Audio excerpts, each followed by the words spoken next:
Assalamualaikum warahmatullahi wabarakatuh.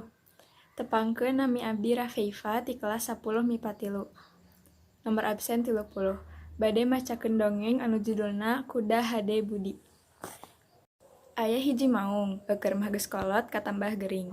Ngalungsar dina handapan tangkal kai bari gegerungan. Sato-sato nu kungsi menang ka nyeri ti manehna, ngarumpul ngariung di hareup maung nu keur gegerungan tea.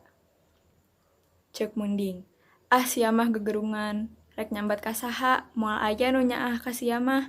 Sato jahat, munding ngomongna kitu bari ngagadir maung nu keur gegerungan.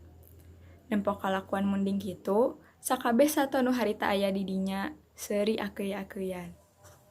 Kabeh sato nu aya di dinya ngaheureukeun maung nu keur sakarat, kajaba sakadang kuda.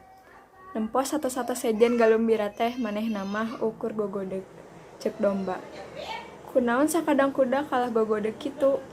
Lain teh tah si belang teh ku sampean, lain baheula si belo ditekuk. Tembal kuda. Kaula mah lain teu ngewa kana kalakuan si maung teh. Ngan waktu ieu kaayaanna pan keur gering parna. Manehna teh keur sakarat. Sakedeung deui oge paeh. Kuduna mah sato nu keur sakarat teh ulah dihareureuykeun kitu. Meureun ceuk batur teh rajin aya kawani ka anu keur sakarat. Sanggeus ngadenge omongan kuda kitu, sakur sato nu aya di dinya jempe sarta palang leos kaleuweung deui.